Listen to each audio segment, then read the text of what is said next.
मेरे पिताजी ने कहा कि बेटा बॉम्बे चला जा और वहां पे जॉब ज्वाइन कर ले और वहीं अपना करियर का ग्रोथ देखना। दोस्तों उसके बाद 2010, 11, 12, 13 में भी बड़ा अच्छा काम किया और अपने लाइफ को अच्छे से स्टेबलाइज किया 2006 में, और मैंने खुद का ट्रेडिंग चालू कर दिया। मेरा एक नेबर है, वो मुझे एक दिन बता रहा था कि शेयर बाजार में मत आना, शेयर बाजार सट्टेबाजों का जगह है और वहां आएगा तो बहुत पैसे खो देगा। मैं ये नहीं कहता हूं कि कान बंद कर लीजिए, नहीं, सुनना हमको सबका है लेकिन करना अपना है। और अपना करने के लिए दोस्तों हमारी सोसाइटी एक बड़ी स्टीरियोटाइप सोसाइटी है। यहां हमें बचपन से कुछ कर देने के लिए बोला जाता है और एक्सपेक्ट किया जाता है कि देखो जो बोल दिया है वही तुमको करना है। एग्जाम्पल के तौर पे बचपन में कह दिया जाता है कि पढ़ाई लिखाई कर ले और अच्छा जॉब लग जाए तो जॉब में ही अपने आप को स्टेबली करियर ग्रोथ देता रहे। दूसरा एग्जाम्पल, शेयर बाजार में मत आना, शेयर बाजार सट्टेबाजों का जगह है और वहां आएगा तो बहुत पैसे खो देगा, वगैरह वगैरह। ऐसे बहुत ही स्टैंडर्ड कुछ स्टेटमेंट है जो मैंने भी बचपन में सुने थे और आप भी आई एम श्योर कि बचपन से ही सुनते आए। मैं दोस्तों इस वीडियो में शेयर बाजार को लेकर चर्चा करना चाहता हूं बिकॉज मेरा उससे लेना देना है। दोस्तों जब मैंने अपनी पढ़ाई पूरी की चार्टर्ड अकाउंटेंसी और मैंने एमबीए किया IIM इंदौर से, जो कि अव्वल नंबर की पढ़ाई मानी जाती है, उसके बाद मेरे पिताजी ने कहा कि बेटा बॉम्बे चला जा और वहां पे जॉब ज्वाइन कर ले और वहीं अपना करियर का ग्रोथ देखना। दोस्तों मैं हूं कैलकाटा का मारवाड़ी और आपको तो पता है ना कि बिजनेस करने का चुल कितना ज्यादा होता है हम लोगों के अंदर में। तो चला तो गया बॉम्बे और वहां पर एक फाइनेंस कंपनी में जॉब पकड़ लिया, लेकिन कहीं ना कहीं दिल में एक आशा रह गई कि नहीं भाई, वापस जाके कलकत्ते में अपना कोई बिजनेस चालू करना है। दोस्तों बॉम्बे में मैं कमोडिटीज एनालिस्ट था। कमोडिटीज एनालिस्ट मतलब मैं ये प्रिडिक्ट किया करता था कि कच्चा तेल कहां जाएगा, गोल्ड कहां जाएगा, सिल्वर कहां जाएगा। शायद मेरे अंदर में वो एक स्किल था जिससे शायद मैं अच्छे से वो प्रिडिक्ट कर पा रहा था। तो मुझे लगा कि मैं दूसरों के लिए ये प्रिडिक्ट कर रहा हूं, क्यों ना मैं कलकत्ता जाके खुद ही कच्चे तेल में, गोल्ड में, चांदी में ट्रेड करूं। तो मैं कलकत्ता आ गया 2006 में और मैंने खुद का ट्रेडिंग चालू कर दिया। दोस्तों जब वापस आया ना तो एक बात तो तय हो गई कि शादी तो नहीं होगी।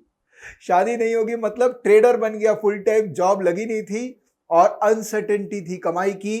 तो उस समय एटलीस्ट मार्केट में ये परसेप्शन था कि ये ट्रेडर है, सट्टेबाज है, फाटका करता है, इसको मैं अपनी डॉटर नहीं दूंगा। दोस्तों सिचुएशन आज काफी डिफरेंट है, मैं 2006 की बात कर रहा हूं। 2006, 7, 8 और 9 बहुत ही जबरदस्त टाइम बीता दोस्तों। उस समय सारे मार्केट्स, चाहे commodity market, share market, currency market, सब तेजी में थे और वो पैसे कमा के उसको कंटिन्यूअसली मार्केट में डिप्लॉय करता गया और अपने लिए एक अच्छा करियर शेयर बाजार में एस्टैब्लिश कर पाया। इससे मुझे एक सीख मिली कि अगर आप सोसाइटी के ऑर्थोडॉक्स पैटर्न को फॉलो करते रहेंगे तो कहीं ना कहीं आप भी ऑर्थोडॉक्स बन जाएंगे और एक अलग से अपने लिए पाथ क्रिएट नहीं कर पाएंगे। तो शेयर बाजार या मैं कहूं कि फाइनेंशियल मार्केट एक ऐसा डोमेन है जहां पे आप ऑर्थोडॉक्स थॉट प्रोसेस के अलावा बहुत कुछ कर सकते हैं अगर आप सही डायरेक्शन में जाएं तो। दोस्तों उसके बाद 2010, 11, 12, 13 में भी बड़ा अच्छा काम किया और अपने लाइफ को अच्छे से स्टेबलाइज किया, कंसोलिडेट किया और एक अपने लिए नया पाथ पकड़ा।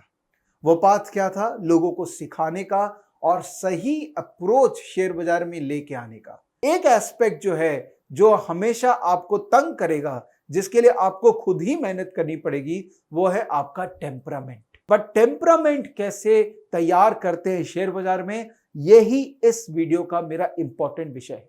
दोस्तों शेयर बाजार एक मिस्ट्री है और इसको जो बड़े बड़े लोग हैं ना, इसको मिस्ट्री रखना चाहते हैं बिकॉज वो लोग ही यहां से बहुत पैसा कमाते हैं और वो नहीं चाहते हैं कि आप इस बाजार से पैसा कमाएं। क्यों? क्योंकि वो चाहते हैं कि आपके दिमाग में, आपके कान में वही सब बातें डालते रहे जो आपके अंदर में एक बायसनेस क्रिएट करेगा और आपको गलतियां करने पे उत्सुक करेगा। तो मैं आपको 5 गलतियां बताऊंगा। वो गलतियां आपको 100% शेयर बाजार में पैसा खोने को बोलेगी। आपको तो कई लोग बताते होंगे कि ये 5 सही काम करो, इससे पैसे बनेंगे। मैं आपको कहता हूं ये 5 कॉमन मिस्टेक्स है जो हम सब शेयर बाजार में किए हैं। मैंने भी किया इनिशियल में, आप भी करेंगे जब आप आएंगे। जितना कम ये गलती करेंगे उतना आप शेयर बाजार में लंबे दौर के घोड़ा बन पाएंगे। तो चलिए मैं आपको बताता हूं वो 5 गलतियां। सबसे पहली गलती जो सबको ही करते हैं वो है अपनी चादर से ज्यादा अपना पांव फैलाते हैं। इसका मतलब पॉकेट में है 50,000 रुपए जो मैं शेयर बाजार में डालना चाहता हूं, लेकिन इधर उधर से मैं और बोरो करके उसको 2 लाख रुपए बना देता हूं। तो अगर पैसे लगते हैं तो कितने लग गए? 2 लाख लग गए। इसका मतलब लास्ट में आपको देनदारी हो गई। अपने जीवन के अंदर में देनदारी सबसे बड़ा ब्लंडर है। अगर आप किसी भी फाइनेंशियल प्लानर या फाइनेंशियल एनालिस्ट से बात करेंगे तो वो आपको एक ही सजेशन देगा, लोन से दूर रहिए, क्योंकि लोन आपको एक जकड़ के रख देता है।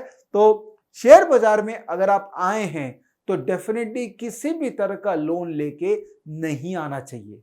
आपके पॉकेट में जितने पैसे हैं उसी पैसे से कम ट्राई करिए 2 साल 3 साल मार्केट में लग के एक अपना फ्रेमवर्क बनाइए, और उसके बाद में अगर आपको नीड फील हो तो कई लोग हैं जो आपको लिवरेज दे सकते हैं, पर एटलीस्ट इनिशियली मार्केट में लोन लेके कभी भी पार्टिसिपेट मत कीजिए।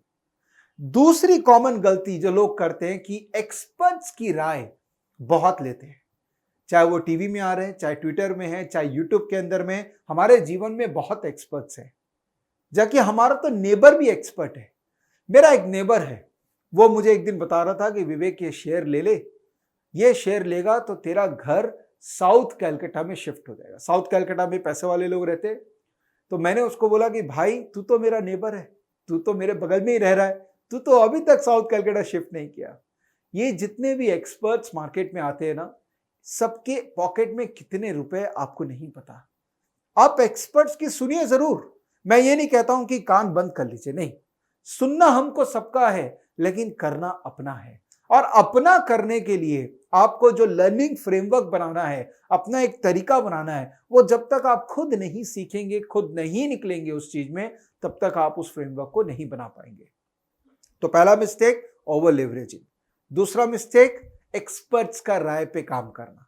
तीसरा मिस्टेक जो बहुत कॉमन मिस्टेक है कि आए थे इन्वेस्टिंग करने, ट्रेडिंग कर चले, आए थे ट्रेडिंग करने, इन्वेस्टिंग कर चले। इसका मतलब मैं आया था मार्केट में, शेयर बाजार में इन्वेस्ट करने लॉन्ग टर्म के लिए, बट क्योंकि मुझे लाल और ब्लू बत्ती एक्साइट कर गई तो मैं उसमें ट्रेडिंग करने लगा। या मैं आया था बाजार में ट्रेडिंग करने के लिए क्योंकि मैं चाहता था मैं फुल टाइम ट्रेडर बनूं, बट क्योंकि शेयर का प्राइस गिर गया तो मैंने उसको लॉन्ग टर्म इन्वेस्टमेंट के लिए यूज कर लिया। ये ब्लंडर है दोस्तों। जब आप आ रहे हैं तो आपको क्लियर होना पड़ेगा कि आप ट्रेडिंग करने आ रहे हैं या इन्वेस्टिंग करने। ट्रेडिंग और इन्वेस्टिंग में दोनों में अलग अलग डीप जाएंगे तो साइंस है जो कि आप प्रॉपर्ली सीख सकते हैं, समझ सकते हैं, लेकिन क्लैरिटी होना बहुत जरूरी है कि कोई भी ट्रेड आप एग्जीक्यूट कर रहे हैं तो वो किस पर्पस के लिए, क्या ऑब्जेक्टिव उससे आपका मीट होता है। चौथा पॉइंट दोस्तों वो ये है कि जो सस्ता स्टॉक है वो हमको ज्यादा एक्साइट करता है। 5 रुपए का स्टॉक, 10 रुपए का स्टॉक, 15 रुपए का स्टॉक, कितना रुपया लग जाएगा ये ले लेते हैं। दोस्तों ये बात समझनी बहुत जरूरी है कि 5 रुपए, 10 रुपए, 15 रुपए होने से कोई शेयर सस्ता नहीं होता। आपको मार्केट कैपिटलाइजेशन का कॉन्सेप्ट समझना पड़ेगा। इसका मतलब कंपनी के कितने नंबर ऑफ शेयर्स है मल्टीप्लाइड बाय कंपनी का प्राइस क्या है, वो दोनों को आप जब मल्टीप्लाई करते हैं तो आता है मार्केट कैपिटलाइजेशन, मतलब कंपनी का रियल वैल्यू। फॉर एग्जाम्पल 12 रुपए का वोडाफोन आइडिया, वो 12 रुपए का स्टॉक नहीं है, वो एक सर्टेन मार्केट कैप है उसका जो कि पूरी कंपनी को वैल्यू करता है।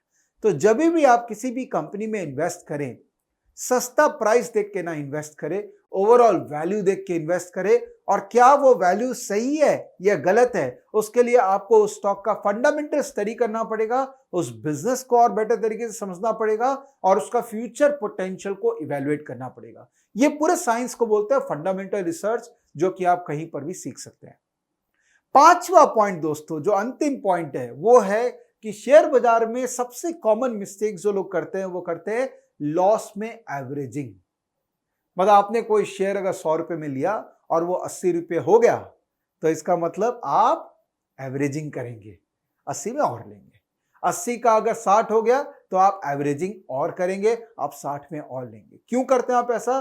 क्योंकि आपको लगता है कि ये शेयर सस्ता हो गया, मैं अगर नीचे लेता रहूंगा तो मेरा कॉस्टिंग कम हो जाएगा और जब ये शेयर रिकवर करेगा तो मैं इसमें प्रॉफिट कमाऊंगा।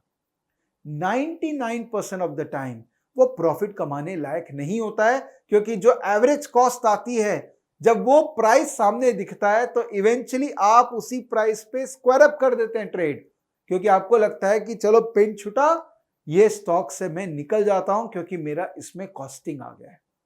दोस्तों ये बात समझने लायक है कि एवरेजिंग वैसे गुनाह नहीं है। नीचे के भाव पे एवरेजिंग करना तब अच्छा है जब आप उस बिजनेस से कन्विंस हैं, फंडामेंटली उस स्टॉक से, उस कंपनी से लॉन्ग टर्म के लिए कन्विंस है। जब आप ट्रेडिंग कर रहे हैं तब आप एवरेजिंग नहीं कर सकते, बल्कि आपको प्रॉफिट में एवरेजिंग करना चाहिए, ताकि अगर आप सही ट्रेंड में राइड कर चुके हैं तो आपको बार बार उस स्टॉक को और लेते रहना चाहिए, ताकि आप सही जब ट्रेन में सवार हो गए हैं तो उस जर्नी को आप पूरा एंजॉय कर पाए। लेकिन जब आप ट्रेडिंग कर रहे हैं और जब लॉस हो रहा है तब स्टॉप लॉस, मतलब एक भाव के नीचे मुझे सौदा काटना ही है, यह सबसे बड़ा नियम है शेयर बाजार का। तो दोस्तों ये 5 मिस्टेक्स, ओवर लिवरेज नहीं करना है, जितनी चादर उतना ही पांव फैलाना है। दूसरा, एक्सपर्ट्स की बात ब्लाइंडली नहीं फॉलो करना है, सुनेंगे सबकी, करेंगे अपनी। तीसरा, इन्वेस्टिंग वर्सेस ट्रेडिंग के बीच में डिफरेंस समझना बहुत जरूरी है, क्योंकि आप इन्वेस्ट करना है तो ट्रेड ना करें, अगर आप ट्रेड करना है तो इन्वेस्ट ना करें। चौथा, चीप स्टॉक्स, सस्ता शेयर, मतलब 10 रुपए, 5 रुपया, 20 रुपया, इस लेयर में मत फंसिए। शेयर का रियल वैल्यू उसका मार्केट कैप से जानिए, उसका प्राइस से मत जानिए। और पांचवा, लॉस पे एवरेजिंग मत कीजिए अगर आप ट्रेडर हैं तो। अगर आप इन्वेस्टर हैं और आप बिजनेस से कन्विंस है तब शायद आप वो करना चाहेंगे, बिकॉज आपको लॉन्ग टर्म पोटेंशियल अच्छा नजर आ रहा है, बट ट्रेडर को कभी भी लॉस में एवरेजिंग नहीं करना चाहिए। अपने जीवन में हम चालू करते हैं अपना जर्नी ये 5 मिस्टेक से, और मैं चाहता था ये 5 मिस्टेक आपको कम्युनिकेट कर दूं ताकि आप इनमें से एक भी मिस्टेक ना करें और शेयर बाजार का अपना जर्नी को सुखद तरीके से एक जिए। अगर आप इस स्टॉक के एंड तक पहुंच चुके हैं तो मैं आपको जोश स्टॉक्स का एक दूसरा रूप भी दिखाना चाहता हूं, जिससे मैं काफ़ी देर से जुड़ा हुआ हूं और मुझे बहुत बहुत ज़्यादा पसंद है कि वो क्या कर रहे हैं। जोश स्टॉक्स ने एक नया ऐप लॉन्च किया है जिसका नाम है जोश स्किल्स। अब वो नया नहीं रहा, काफ़ी टाइम से है, लाखों लोग उसको अब यूज़ करते हैं। और जोश स्किल्स पे आप अपनी ज़िंदगी के लिए कोर्सेज ढूंढ सकते हैं। वो कोर्स नहीं जो आपको physics, chemistry, commerce, business studies पढ़ाएंगे, वो कोर्सेज जो आपकी जिंदगी में आपको कैसे जीना चाहिए वो सिखाएंगे। मैंने खुद जो स्किल्स पे बहुत सारे कोर्सेज बनाए हैं, पब्लिक स्पीकिंग पे, इमोशनल क्राइसिस कैसे हैंडल किया जाए, अपनी पर्सनालिटी कैसे डेवलप की जाए। हर एक कोर्स में डेली क्विजेज हैं, एक्सरसाइजेज हैं, एक बहुत ही खूबसूरत कम्युनिटी है जो आपको सपोर्ट करेगी, आपको इनकरेज करेगी। आज ही डाउनलोड करें जोश स्किल्स का ऐप और उनके कोर्सेज एक्सप्लोर करके अपनी जिंदगी को आगे बढ़ाएं।